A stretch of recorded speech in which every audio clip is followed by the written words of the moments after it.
সুপ্রিয় অভিভাবকবৃন্দ এবং চতুর্থ শ্রেণীর শিক্ষার্থীরা, কেমন আছো তোমরা সবাই? সবাইকে জানাই আসসালামু আলাইকুম।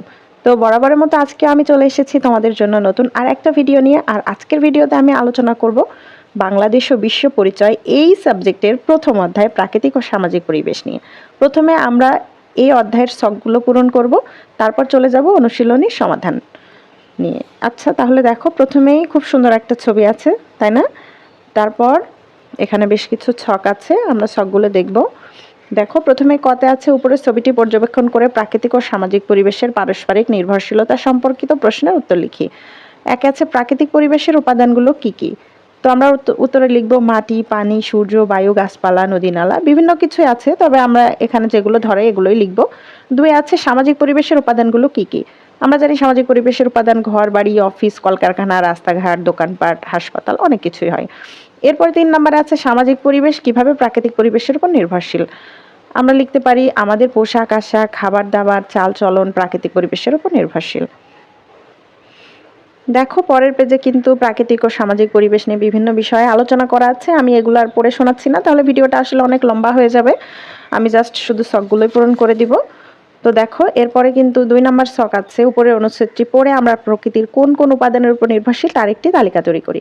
এখানে একটা এক্সাম্পল দেওয়া আছে মাটি, আমরা লিখব পানি, সূর্য, পাহাড়, গাছপালা, বায়ু, নদী নালা, মাছ ইত্যাদি। আচ্ছা, এরপরে কিন্তু আছে যে উপরে তৈরিকৃত তালিকা পর্যালোচনা করে নিচের ছকটি পূরণ করি। আচ্ছা, তালিকায় উল্লেখিত উপাদান, একটা উপাদান দেয়া আছে যেমন মাটি, আমরা কিভাবে মাটি থেকে উপকার পাই, যেমন মাটিতে ফসল ফলায়, মাটি ছাঁকনির মতো কাজ করে পানি বিশুদ্ধ করে। আর না থাকলে যে সমস্যা হতো, খাদ্য ও বিশুদ্ধ পানির সংকট হতো। আচ্ছা, এরপরে আমরা আরেকটা উপাদান নিয়ে আলোচনা করতে পারি, সেটা হচ্ছে সূর্য। সূর্য থেকে আমরা কিভাবে উপকার পাই, সেটা হলো সূর্য সকল শক্তির উৎস, সূর্য তাপ ও আলো দেয়। আচ্ছা, না থাকলে কি হতো, সূর্য না থাকলে পৃথিবীতে প্রাণের অস্তিত্ব থাকতো না। 3 আছে পানি। পানি থেকে আমরা উপকৃত হই কিভাবে, পানি আমরা পান করি ও ফসল ফলাই। আর পানি না থাকলে পৃথিবী বসবাসের অযোগ্য হয়ে যেত। এরপর আছে বন, বাড়ি ও আসবাবপত্র তৈরির উপকরণ পেয়ে থাকি আমরা বন থেকে, গাছপালা থেকে। আচ্ছা, না থাকলে বন্য প্রাণী আশ্রয় ও খাবারের অভাবে মারা যেত। আচ্ছা, এরপরে আছে নদী নালা, পানি ও মাছ পেয়ে থাকি। আর না থাকলে বিভিন্ন জলজ প্রাণী হুমকির মুখে পড়তো।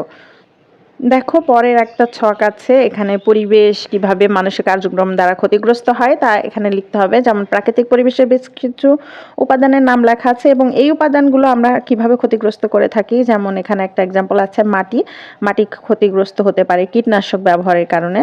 আর আরেকটা হতে পারে ময়লা আবর্জনা ফেলা। তারপরে পানি ক্ষতিগ্রস্ত হয় পলিথিন ও প্লাস্টিক ফেলার কারণে। উপকূলীয় অঞ্চলে বাঁধ তৈরি। আর বায়ু ক্ষতিগ্রস্ত হয় নগরায়নের কারণে, প্রযুক্তির উন্নয়নের কারণে। এরপর আছে বন, বন ক্ষতিগ্রস্ত হয় গাছপালা কাটা, ভূমি দখল। আর আছে নদী, নদী কিভাবে ক্ষতিগ্রস্ত হয়, নদী ভরাট ও দখল, ময়লা আবর্জনা ফেলা। আর পাহাড় ক্ষতিগ্রস্ত হচ্ছে পাহাড়ের মাটি কাটা, পাহাড় ধস। আর মাটি তো বললামই। আচ্ছা, দেখো আমরা পরের পৃষ্ঠায় চলে যাই, সেটা হচ্ছে পরিবেশ সংরক্ষণ। দেখো, এখানে 4টা ছবি আছে, এই 4টা ছবিতে আমরা কি দেখতে পাচ্ছি সেটা এখানে লিখতে হবে। তো আমরা প্রথম ছবিতে দেখতে পেয়েছি বায়ু দূষিত হচ্ছে, কিভাবে দূষিত হচ্ছে, গাড়ির কালো ধোঁয়ার কারণে। আর তারপরে দূষিত হচ্ছে, শব্দ দূষণ হচ্ছে গাড়ির হর্নের শব্দে। তারপর 3 নম্বর ছবিতে আমরা দেখতে পাচ্ছি মাটি দূষিত হচ্ছে পলিথিন ও প্লাস্টিক ফেলার কারণে। আর 4 নম্বর ছবিতে আমরা দেখছি পানি দূষিত হচ্ছে কলকারখানার বর্জ্য ফেলার কারণে। আচ্ছা, এরপরের ছকে আমরা যাব, আমার দেখা চারপাশের পরিবেশের কি কি উপাদান দূষিত হচ্ছে এবং কেন হচ্ছে নিচের ছকে লিখি। আচ্ছা, যেসব উপাদান দূষিত হচ্ছে আমাদের চারপাশে, যেমন মাটি দূষিত হচ্ছে, কেন দূষিত হচ্ছে, পলিথিন প্লাস্টিক ইত্যাদি ফেলার কারণে। শব্দ দূষিত হয় গাড়ির উচ্চ শব্দে হর্ন বাজানোর জন্য। বায়ু দূষিত হয় কলকারখানা ও গাড়ির কালো ধোঁয়ার কারণে। আর পানি দূষিত হয় কলকারখানার বর্জ্য ও বাসাবাড়ির ময়লা ফেলার কারণে। এখানে দেখো, গ নম্বরে আরেকটা ছক পূরণ করতে হবে, সেটা হচ্ছে নিচের ছবিগুলো পর্যবেক্ষণ করে পরিবেশ সংরক্ষণে আমি কি করব তা পাশের খালি জায়গায় লিখি। এখানে দেখো ছবি আছে একটা, আমরা দেখতে পাচ্ছি মাটি এবং পানি দূষিত হচ্ছে। সেক্ষেত্রে আমরা কি করতে পারি, আমার করণীয়, যেখানে সেখানে কফ থুতু ফেলবো না, পলিথিন প্লাস্টিক চিপসের প্যাকেট ইত্যাদি নির্দিষ্ট স্থানে ফেলবো, চারপাশের মাটি ও পানি পরিষ্কার রাখবো। দেখো, এই ছবিটাতে আমরা দেখতে পাচ্ছি যে বিভিন্ন মানুষ অনেক গাছ কাটছে, বন উজাড় করে ফেলছে। তো সেক্ষেত্রে আমার করণীয় কি, গাছ আমাদের বন্ধু, গাছপালা পরিবেশের ভারসাম্য বজায় রাখতে সাহায্য করে। তাই আমরা অকারণে গাছপালা কাটবো না, বরং বেশি বেশি গাছ লাগাবো। দেখো, এরপরে কিন্তু এই ছবিটাতে আমরা দেখতে পাচ্ছি একটা ইকো পার্কে মানুষজন অনেক আনন্দ করছে, পাশাপাশি তারা চারপাশে বিভিন্ন ধরনের ময়লা আবর্জনা ফেলে নোংরা করছে।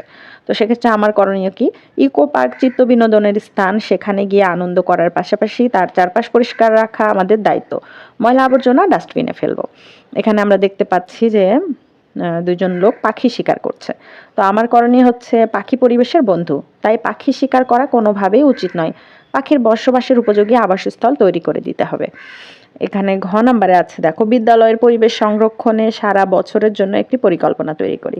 সংরক্ষণের ক্ষেত্রে বিদ্যালয়ের আঙিনা কখন করব? প্রতি সপ্তাহে। যারা কাজটি করবে শিক্ষার্থীগণ, আর সহায়তা করবে শিক্ষকবৃন্দ।